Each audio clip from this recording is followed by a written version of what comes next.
코로나 때는 데모 안에서 참 조용해. 참 좋았어요. 그런데 이제 끝나자마자 이곳저곳에서 뭐 물러가라 뭐 해내라 막 데모를 엄청 많이 합니다.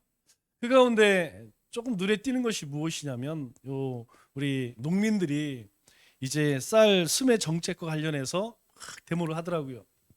그런데 이제 리포터가 인터뷰를 해요. 아니 그렇게 남는 것도 없는데 다른 거 하지 왜 농사를 짓습니까? 그 맞는 말이죠. 다른 거 하면 거기에다 뭐 나무를 심는다든가 아니면 뭐 다른 거 하면 훨씬 나으는데 왜 굳이 힘들게 농사를 짓습니까? 이렇게 물어보니까 이 농부가 그런 대답을 해요. 우리 같은 농사꾼은 100원이 들어가서 10원이 남아도 이걸 할 수밖에 없습니다. 농사라는 게 이런 거 저런 거 다 신경 쓰면 아무도 농사 지을 사람 없습니다. 이런 얘기를 하더라고요. 상식적으로 우리가 주판을 튕겨봐도 100원을 들여서 10원을 얻는데 농사를 지면 바보죠. 그런데 그런 거 생각해서는 농사를 지을 수 없다는 거예요. 제가 그 인터뷰 장면을 보면서 굉장히 좀 마음에 와닿더라고요. 농부의 그 수고가 참 안타깝기도 하고, 그리고 반면에 우리 신앙생활은 어떤가 이런 생각도 한번 해보게 되더라고요. 여러분, 우리 신앙생활 하면서 참 우리 여러 가지 생각을 합니다. 만일 우리가 하나님 나라를 생각하지 않는다면 세상에서 우리 같이 어리석은 사람이 어디 있어요? 세상 어리석은 것이 우리입니다. 우리가 하나님의 나라를 소망하며 살아가기 때문에 우리가 이 땅에서 이런 일을 겪고 저런 일을 겪어도 어때요? 다 참고 인내하며 살아가는 것이죠. 다시 시작해서 이것 따지고 저것 따지고 여러분 신앙생활 못 한다는 거예요. 우리의 삶 속에서 하나님이 함께 하시고 하나님께서 우리의 삶을 인도하신다고 하는 이 믿음이 없으면, 하나님을 소망하며 살아가는 그 믿음이 없으면 우리 인생은요 너무너무 불쌍한 인생이라는 것이죠. 하고 싶은 거 못하고 가고 싶은 거 못하고, 그리고 매일 하나님 앞에, 여러분 이것같이 바보 같은 짓이 없습니다. 실제로 세상 사람들은, 하나님을 알지 못하는 사람들은 우리를 향해서 그렇게 조롱해요. 우리에게 바보라고 이야기합니다. 그러나 우리의 삶은 이것저것 따지면서 사는 인생이 아니라는 것이죠. 우리는 하나님의 은혜 가운데, 하나님의 약속 가운데 사는 인생이기 때문에 이런 일 저런 일 다 견디며 살아가는 것이라는 것이죠. 나오미는 룻을 위해서 보아스 옆에 몰래 누우라고 하죠. 사실 뭐 그렇게 바람직한 일은 아니에요. 부도덕한 일입니다. 그럼에도 불구하고 룻을 위해서 어쩔 수 없이 불가피한 선택이었기 때문에 이 자신의 며느리에게 보아스 옆에 가서 내가 누워라 그렇게 이야기하죠. 그런데 착한 룻은 어떻습니까? 그것이 얼마나 부끄러운 일인지 알면서도 시어머니가 원하니까 이 착한 룻은 그대로 순종해. 여러분, 하나님의 역사는 언제 일어날까요? 순종할 때 일어나요. 제가 성경 말씀을 룻기의 말씀을 묵상하면서 신약 성경을 쭉 한번 훑어보니까 그렇더라고요. 하나님께서 순종을 요구하시는 것은요 평범한 것이 없습니다. 다 비정상적이에요. 우리가 볼 때는 다 정상적이지만 세상의 관점으로 볼 때는 그것같이 멍청한 게 없어요. 여러분, 세상 사람들에게 11조 드리는 거 이야기해 보세요. 다 이럽니다. 오른밤을 때리면 왼밤을 갖다 대라 바보라고 이야기합니다. 여러분, 그런데 주님께서는 우리에게 그렇게 하래요. 네가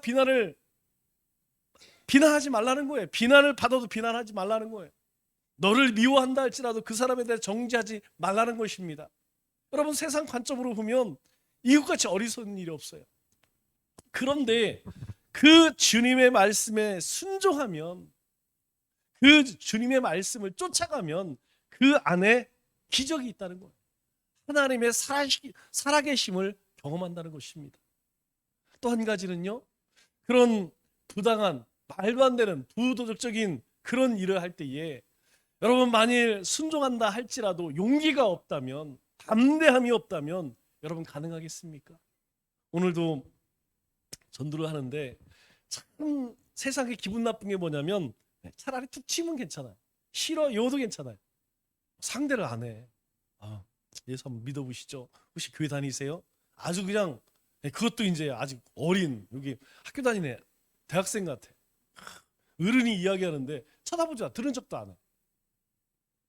얼마나 자존심이 상하고 진짜 한마디 해줄까? 한마디. 그게 뭘 해줄까 생각하다가 그게 좋을 것 같아. 매너 메이크스 맨. 네 태도가 네 인생 만드는 거다. 이 얘기 해주고 싶었는데 아유, 복음 전하는 사람이 그 얘기하면 뭐 그 친구가 평생 예수 믿겠어요? 그래서 참았죠. 여러분 그럼에도 불구하고 해야 합니다. 그럼에도 불구하고 하는 거예요.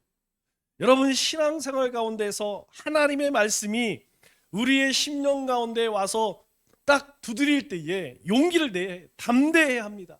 뭐 사람들이 뭐라고 하든 간에 뭐 사람들이 아무리 비웃든 간에 조롱하든 멸시하든 간에 하나님이 주신 약속의 말씀이기 때문에 순종함으로 도전해야 한다는 거예요. 부딪혀야 한다는 것입니다. 그래야지 뭔가 일이 일어난다는 거예요. 여러분 우리가 하나님 말씀 보지 않고 하나님 앞에 기도하지 않고 어떻게 하나님의 뜻을 깨닫겠어요? 어떻게 하나님이 우리에게 약속하신 그 언약의 축복을 누릴 수 있겠습니까? 없어요. 그래서 천국은 침노하는 자의 것이라는 것입니다. 여러분 우리가 새벽에 조금 더 잠은 편하십니까? 여러분 남들 다 호흡 전하고 열심히 그렇게 주님의 영광을 위해 살아갈 때 나 하지 않는 누가 뭐라고 하지 않아요.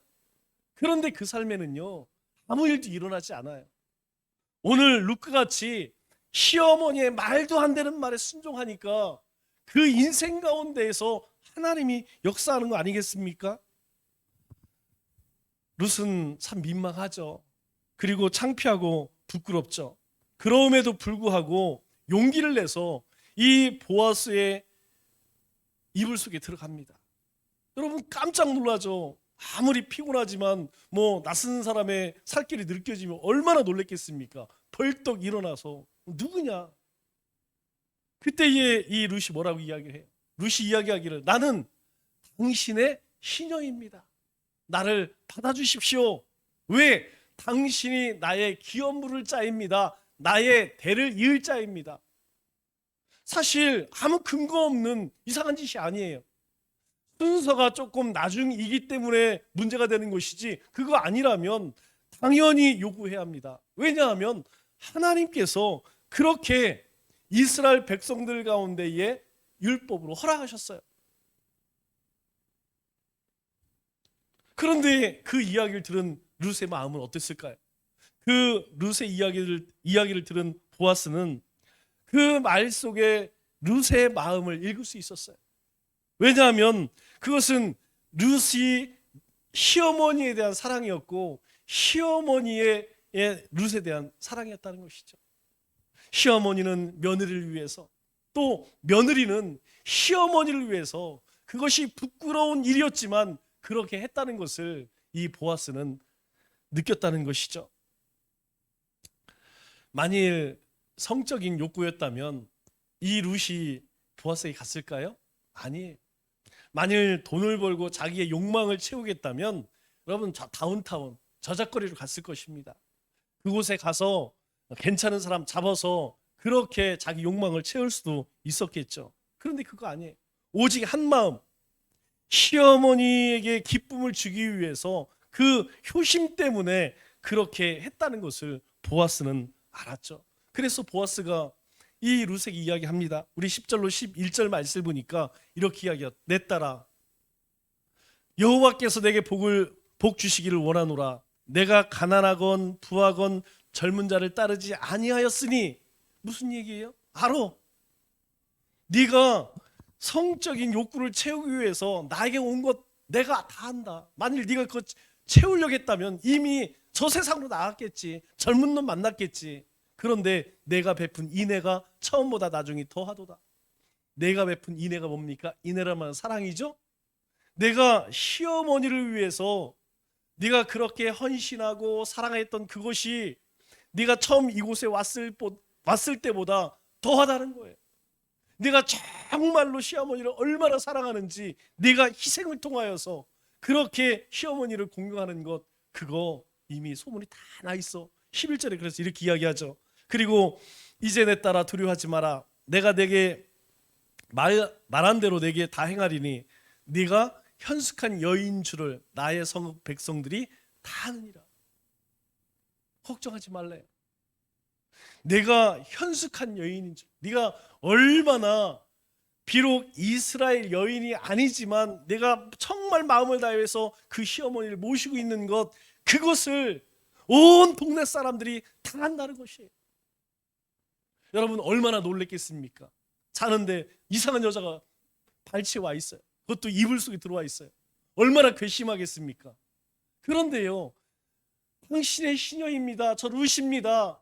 기업물을 짜입니다. 당신이 그런 이야기 할 때에 이 룻은 이 보아스의 마음을 알았어요.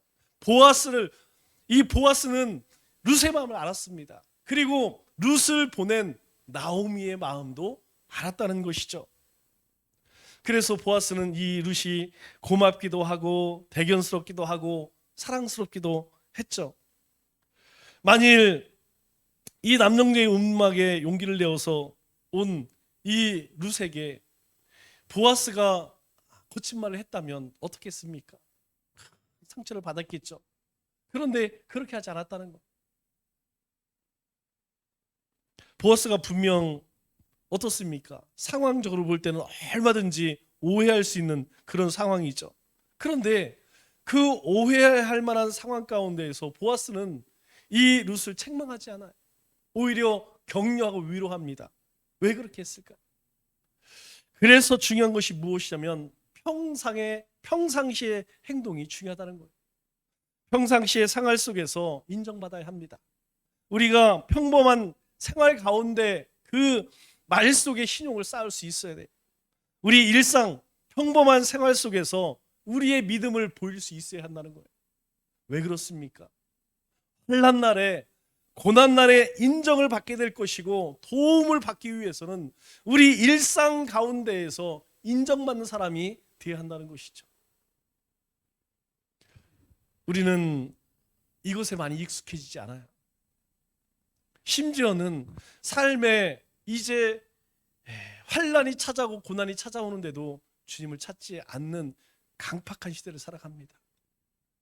우리가 일상 가운데 하나님의 말씀을 가까이 하고 우리 일상 가운데에 하나님의 은혜를 누릴 때에 우리 가운데 감당할 수 없는 고난과 환난이 올 때에 견뎌낼 수 있는 거예요. 어떻게 해요? 평상시처럼 하나님을 의지하고 하나님이 주신 그 약속을 붙들고 나갈 수 있는 것입니다. 그래서 보아스는 아주 침착하게 이야기를 합니다. 뭐라고 이야기합니까? 내가 너를 아내로 맞이하고 싶어서 거부하는 것이 아니다. 나보다 먼저 이 권리를 행할 사람이 있는데 만일 내가 너에게 약속했다가 덜컥 나보다 먼저 대이을 자, 기업 물을 자가 나타난다고 하면 그것은 너만의 문제가 아니라는 것이죠. 나만의 문제가 아니라는 것이죠. 너는 상처를 받게 될 것이고, 그리고 보아스는 거짓말쟁이 되는 거 아니에요? 그리고 그 소문이 뭐 온 동네 가운데 다 퍼지지 않겠습니까? 그러면 이방 여인 룻은 어디 가서 살아할까요?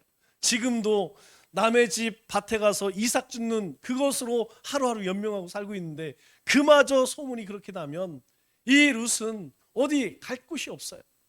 그래서 보아스는 12절 13절에 이렇게 이야기합니다. 참으로 나는 기업을 부를 자이나 기업 물을 자로서 나보다 더 가까운 사람이 있으니 만일 그가 기업 물을 자의 책임을 내게 이행하기를 기뻐하지 아니하면 내가 하나님의 살아계심을 두고 맹세하노니 내가 기업 물을 자의 책임을 내게 이행하리라. 내가 그렇게 하겠다. 만일 기업 물을 자 그 네 친족 가운데서 가장 가까운 사람에게 물어봐서 그 사람이 만일 하겠다면 어쩔 수 없지만 하지 않겠다면 내가 그 다음에는 내가 너를 책임져 주마. 왜 이런 이야기를 하죠? 그것이 율법이기 때문이에요. 하나님께서 정해주신 율법은 무엇이냐면 그 과부에 대해서 가장 가까운 친족, 그 친족 순으로 책임을 져야 했습니다. 그것이 계대 결혼이에요. 그게 수혼이라고 합니다. 여러분, 이것이 율법이었기 때문에 어쩔 수가 없는 거예요. 그래서 나오미도 이 룻에게 그것을 잘 알고 있었기 때문에 그 한밤에 보아스에게 들여보냈던 것이죠. 여러분, 법이 무섭습니다. 아니, 법이 무서운 것입니다. 보아스는 자기 마음대로 얼마든지 할 수 있었어요. 그런 부자였고 권세가 있었고 사람에게 인정받는 사람이었습니다. 여러분, 얼마든지 마음대로 할 수 있어요. 그런데 그렇게 하지 않았다는 것이죠. 룻을 사랑하고 싶어도 법을 벗어날 수 없었다는 것입니다. 왜? 법대로 해야 되기 때문이죠. 그렇다면 만일 법대로 했다면 우리는 어떻게 됐을까요? 만일 하나님의 법으로 우리에게 그 잣대를 대렸다면 우리는 어떻게 됐을까요?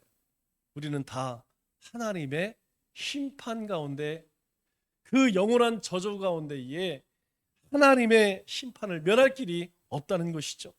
여러분, 이 땅 가운데 하나님의 율법을 충족시킬 사람이 있나요? 하나님의 계명을 다 지킬 수 있는 사람이 있는가요? 없다는 것입니다. 법대로 하면 그 누구도 하나님의 정죄함을 피해갈 수 없다는 거예요. 하나님의 진노와 심판을 피해갈 수 없다는 거예요. 그래서 예수님께서 피를 흘려주셨습니다. 예수님께서 그 죽음의 값을 피로 갚아주셨다는 거예요. 우리가 져야 할, 우리가 치러야 할 그 죄의 값을 주님께서 치러 주셨다는 거예요. 그래서 주님께서 십자가에서 마지막 부르짖은 것이 무엇입니까? 내가 다 이루었다. 다 이루었다는, 내가 너희의 죄값을 다 치루었다라는 의미예요. 그래서 다 이루었다, 그렇게 선포하신 것입니다. 그래서 우리가 하나님의 자녀 되었어요. 그래서 사탄의 권세로부터, 죄의 권세로부터, 죽음의 권세로부터 자유한 것입니다. 주님의 십자가가 죄에 대한 모든 법적 책임을 해결하셨다는 것이죠. 룻은 보아스가 법대로 하는 것이 우선이라고 말하니까 뭐 할 말이 없죠. 법이 그렇다고 하니까 뭐라고 이야기하겠습니까? 그런데 보아스가 이제 밤이 깊었으니까 너 지금 돌아갈 수 없다는 것이죠. 조금 이제 날이 밝으면, 새벽이 되면 그때 돌아가라고 이야기합니다. 13절 하반절에 보니까, 13절 하반절에 보니까 이렇게 이야기합니다. 아침까지 누워 있을지니라.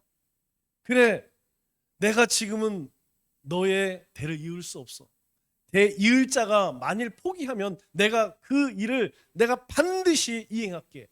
그러나 지금은 너무 밤이 늦으니까 누워있다 가. 이렇게 이야기를 하죠. 여러분, 그렇게 보아스의 말을 들은 룻은 얼마나 뻘쭘했을까요?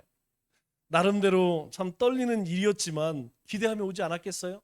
혹시라도 이 보아스 어른께서 나를 사랑해 주시지 않을까, 나를 받아주시지 않을까, 그런 기대로 왔는데, 아니, 이 보아스가 하는 이야기가 무엇이냐면 결국은 안 된다는 거예요. 법대로 하면 이거 할 수 없는 일이라는 것이죠. 그래서 너무너무 민망하죠. 그런 그에게 뭐라고 이야기합니까? 지금 가지 말고 내치지 아니하고 잠시 누웠다 가라. 이제 조금 있으면 날이 밝을 테니까 날이 밝으면 그때 가. 정말 창피하죠. 부끄럽죠. 여러분, 이 상황에서 잠이 오겠습니까? 잠이 오지 않죠. 뭐 아무리 보아스가 이불을 덮어준다고 해서 잠이 오겠습니까? 그냥 말똥말똥 그렇게 정신이. 그런데 시간이 한참 들었어요.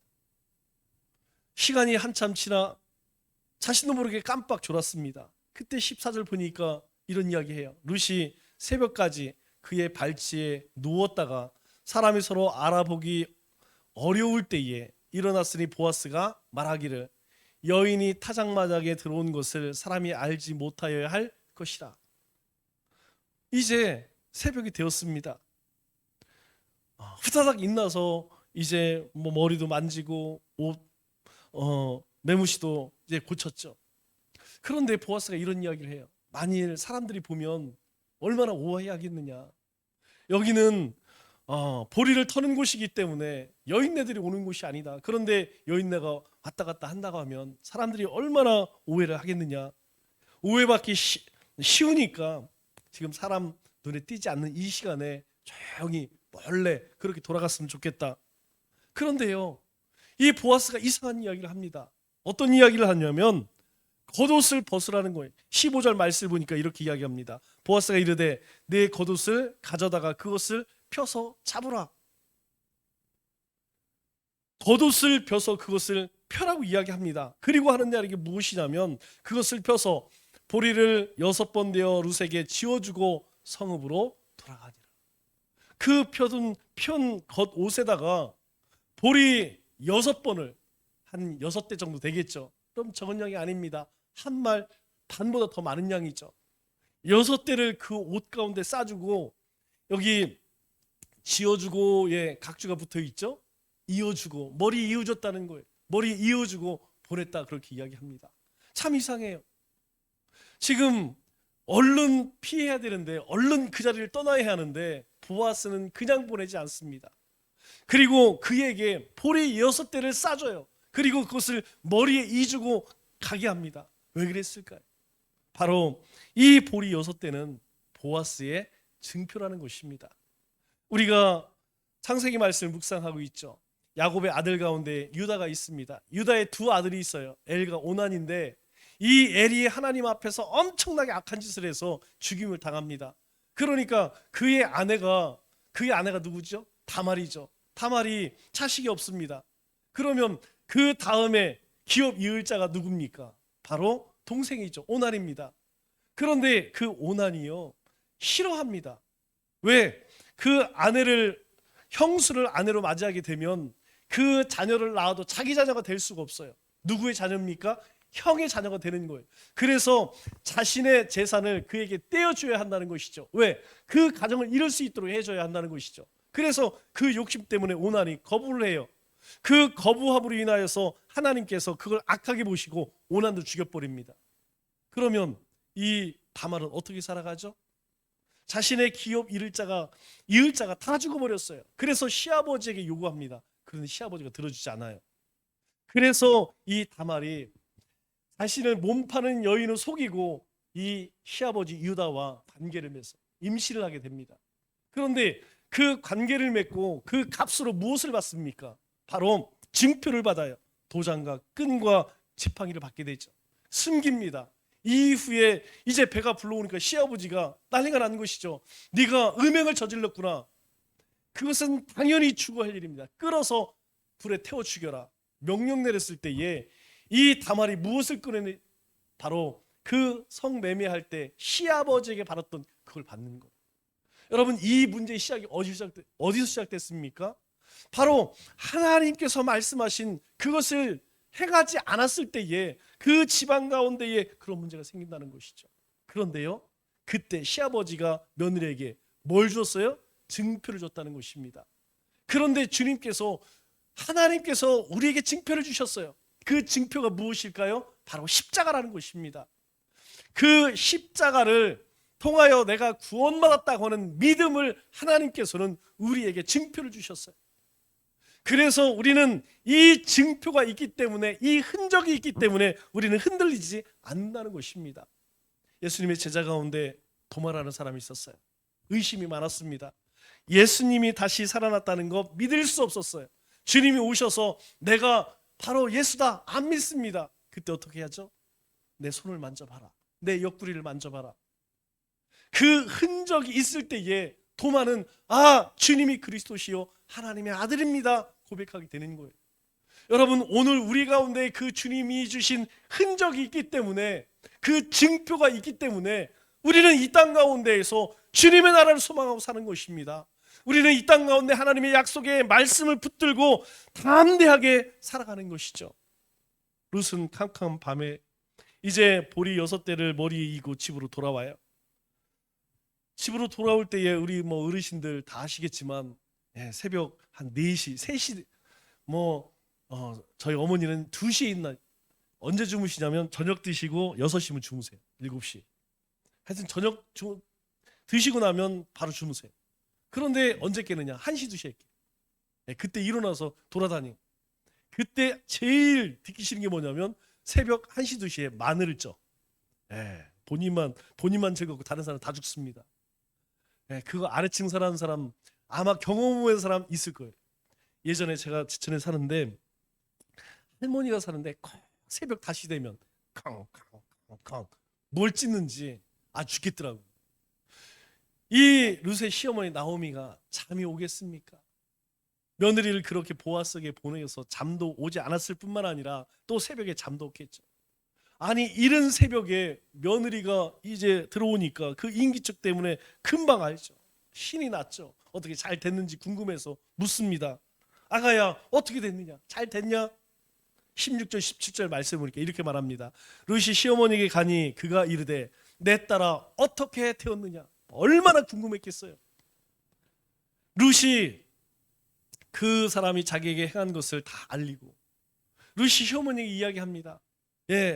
사실은요 그렇게 갔다가요 그렇게 들통이 나갖고 그냥 아무것도 못하고 그냥 뒤지게 혼나지는 않았지만 그런 이야기를 합디다. 보아스가 법이랍니다. 법 때문에 안 된대요. 그러면서 저를 보내면서 이렇게 했습니다. 그가 내게 보리 6번을 대어주며 이르기를 빈손으로 내 시어머니에게 가지 말라 하더이다.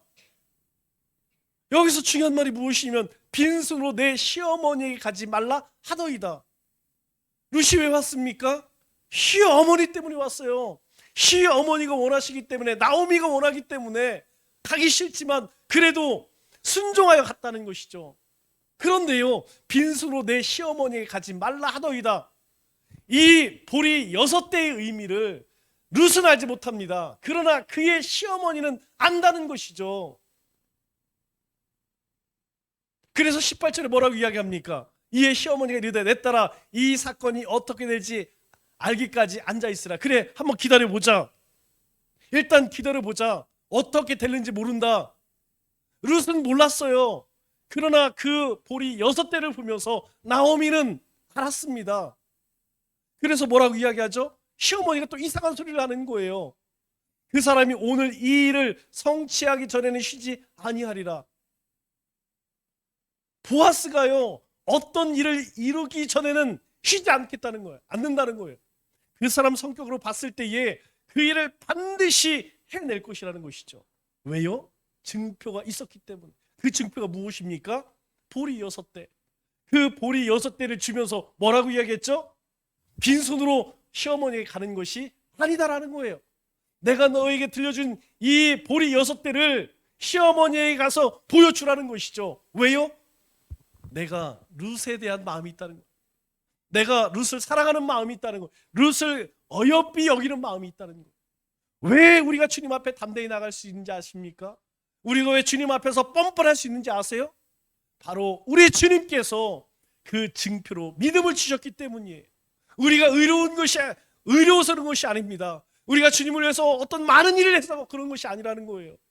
주님께서 나를 위해서 십자가에 죽으신 그 대속의 피로 우리를 사셨기 때문에 그 대속의 은혜로 우리를 하나님 자녀 삼으신 그 사실을 믿었기 때문에 그 믿음이 우리 가운데 있기 때문에 하나님께서는요 우리가 하나님 이것도 필요합니다. 하나님 이 길도 열어주셔야 합니다. 하나님 저것도 더해주셔야 합니다. 할 때마다 주님께서 들으신다는 거예요. 우리가 뭔가 많은 일을 해서 그런 것이 아니고 바로 우리를 의롭게 하셨기 때문에 우리 안에 있는 믿음을 보시고 우리 주님은 응답하신다는 것입니다. 그래서 성경은 이야기해요. 성경은 끊임없이 이야기합니다. 오직 의인은 믿음으로 말미암아 살리라. 왜? 주님은 뭘 보신다고요? 우리의 믿음을 보신다는 거예요. 우리가 뭘 했느냐를 보는 것이 아니고 우리 안에 있는 믿음, 주님을 향한 믿음, 그 언약에 대한 확신과 그 은혜에 대한 믿음, 그걸 주님이 보신다는 거예요. 그래서 나오미는 보아스를 알았어요. 어떻게 해요? 어떻게 해서 알았습니까? 법을 알았기 때문에, 하나님의 말씀을 알았기 때문에 하나님이 어떤 분이고 그 하나님을 섬기는 사람들의 삶이 어떤 것인지 알았다는 것이죠. 만일 보아스가 룻을 받아들일 생각이 없었다면 진작에 사단이 났어요. 난리가 났을 것입니다. 아니 이 야밤의 여자가 그것은 죽을 수밖에 없는 죄입니다. 그런데 이 룻에게 눈을 붙이게 해주고 보리 6대를 담아서 주었어요. 무슨 의미입니까? 관심이 있다는 것이죠. 내 마음을 안다는 것이죠. 내가 현숙한 여인이라는 것, 온 동네 사람들이 내가 어떤 여인이라는 것, 그것이 이 보아스의 마음을 감동시켰다는 것입니다. 그래서 나오미는 하나님께 돌아온 자신에게 보아스를 통해서 회복의 축복을 주실 것을 확신하게 된 거예요.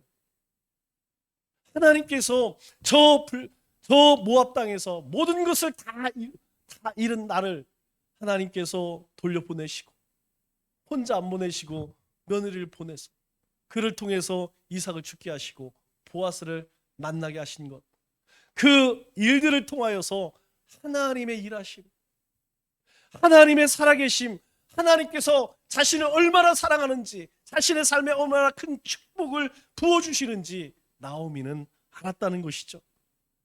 하나님은 우리가 주님 안에서 행복하기를 원하십니다. 주님은요, 우리가 어떠한 상황 가운데 죽음의 위협 가운데 있다 할지라도 우리가 주님으로 인하여서 기뻐하기를 원해요. 왜 그렇습니까? 바로 주님께서 자신의 목숨값으로 우리를 사셨기 때문이죠. 왜 예수님을 이 땅에 보내셨습니까? 다른 것 아니에요. 우리를 위해서, 나를 살리시기 위해서, 내 삶 가운데에 하늘의 축복을 부어주시기 위해서 우리를 복되게 하셨고, 그리고 복되게 하실 것이라는 것입니다. 말씀을 맺겠습니다. 하나님의 율법대로 하면 단 한 사람도 하나님 앞에 나갈 자가 없습니다. 그래서 그 율법을 온전케 하시기 위해서 주님이 이 땅에 오셨죠. 주님이 우리를 위해서 십자가에서 대속 제물이 되어주심으로 우리를 의롭게 하셨습니다. 우리를 하나님의 자녀되게 하셨다는 것입니다. 그리고 우리 가운데 예수 그리스도의 증표를 주셨습니다. 그것이 무엇입니까? 바로 믿음이라는 것이죠.